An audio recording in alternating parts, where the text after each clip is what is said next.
una semana para la composición de la Asamblea, queda aún mucho por decidir, entre ellos qué partido logrará la segunda vicepresidencia, teniendo en cuenta que el Partido Popular, al ser la formación con más diputados, lograría la vicepresidencia primera. Así lo cree el PSOE, que desde las elecciones ha mantenido contactos con todas las formaciones que han obtenido representación. Carracao considera que ninguno de los grupos de la oposición respaldará al PP para que la formación de Vivas logre la segunda vicepresidencia. Ningún grupo de la oposición estará dispuesto a pegarse un tiro en el pie haciendo un pacto con el Partido Popular.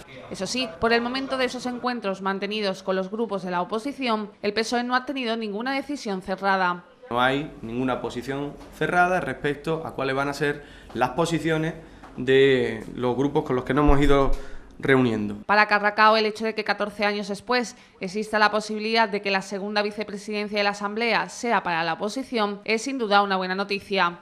Por fin, después de 14 años, se abre un nuevo escenario donde un partido de la oposición tenga cabida dentro de la mesa de la Asamblea. Y siendo el PSOE la formación más votada en las elecciones autonómicas tras el Partido Popular, el secretario general de los socialistas considera que lo más lógico es que cada grupo se vote a sí mismo para que el PSOE así logre la segunda vicepresidencia. Y la oposición tiene, en mi opinión, una salida que creo que es la más lógica, y es que cada grupo político se vote a sí mismo. Por lo tanto, ante la lógica de los votos, el Grupo Socialista, como partido más votado, alcanzará la segunda vicepresidencia. El PSOE seguirá manteniendo contactos con los partidos de aquí al 13 de junio, día en el que se constituirá la nueva Asamblea. También, aunque de forma interna, los socialistas decidirán cuál de los diputados del PSOE debe ser el candidato a optar a esa vicepresidencia segunda. El máximo número de ocupantes que puede alojar el Centro de Estancia Temporal de Inmigrantes de Ceuta es de 532. En estos momentos, ese máximo se supera en 137, alcanzando un total de 649 personas las que permanecen alojadas en el CETI. El pasado martes se producía la última salida. Era un total de 40 las personas que lo abandonaban para dirigirse a distintos puntos de la península, donde han pasado a recibir alojamiento a cargo de distintas organizaciones no gubernamentales repartidas por todo el territorio español. Las salidas son comunicadas al centro desde Madrid por la policía, que remite una lista de aquellas personas a las que se han de trasladar, por lo que de momento no se sabe cuándo se producirán las siguientes salidas. Unas salidas necesarias para que tanto trabajadores como residentes puedan funcionar con cierta libertad. El director provincial de Educación ha confirmado que la decisión de modificar la reestructuración de la oferta educativa de varios institutos de la ciudad es firme y que el Ministerio no va a dar marcha atrás. Eso sí, ha desmentido que dicha reestructuración vaya a suponer pérdida de puestos de trabajos. En cualquier caso, ha resaltado Gómez, lo que se producirá será una recolocación de los profesores afectados en otros institutos.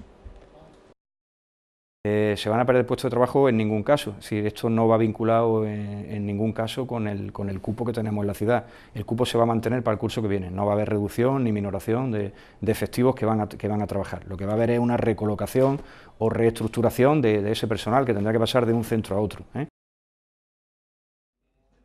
Existe una solución clara para todos los casos de desahucios que tanta alarma social están creando últimamente en la ciudad. Aplicar el reglamento de alojamiento de urgencia, un reglamento que muchas veces se incumple. Se está produciendo una evidente falta de cumplimiento de un reglamento que aprobó la señora Mohamed, que enmendamos el resto de partidos de la oposición y que a día de hoy está vigente y que por desgracia no se pone en vigor.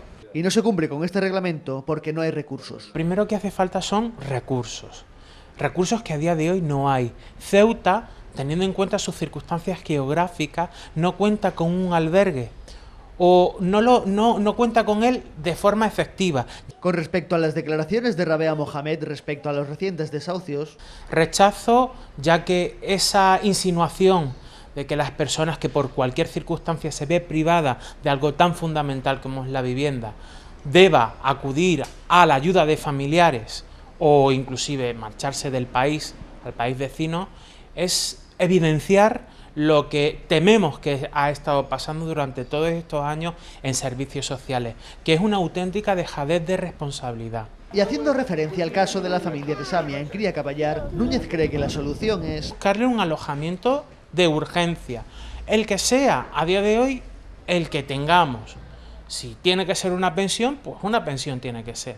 Y en tanto en cuanto esa familia permanece en ese centro, pues tendrán que tramitarse, tendrán que buscarse un alquiler para que reciban, para que sean perceptoras de una ayuda al alquiler. Para los socialistas, el de la falta de vivienda y su elevado precio en Ceuta es un problema que solo se puede solucionar a largo plazo mediante un pacto por la vivienda entre todos los agentes implicados.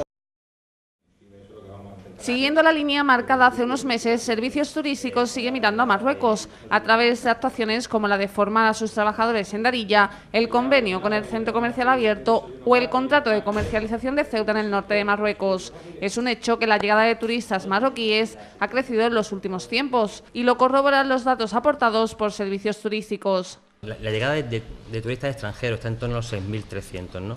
De esos 6.300, más de 1 millar son turistas marroquíes. De ahí que este proyecto de investigación sea un paso más. Sus coordinadores lo han presentado y han resaltado cuáles son las razones de que haya crecido el número de turistas que nos llegan del país vecino. El crecimiento de la clase media y del crecimiento económico de Marruecos es una situación evidente.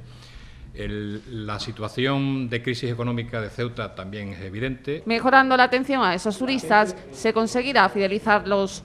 La fidelización de un importante sector emergente que puede ayudar a que la situación económica, pues, en parte se mejore o se palie en cierta manera, ¿no? En los próximos meses, por tanto, van a realizarse unas 500 encuestas en diferentes puntos de la ciudad para conocer las preferencias de estos visitantes sobre factores como la restauración o el servicio que se les ofrece. Las encuestas a cargo de becarios de la UGR no se realizarán en un punto fijo de Ceuta. La encuesta va a ser variada en el tiempo, en los lugares, allí, aquí en los lugares donde ellos van, hoteles, en algunos grandes comercios.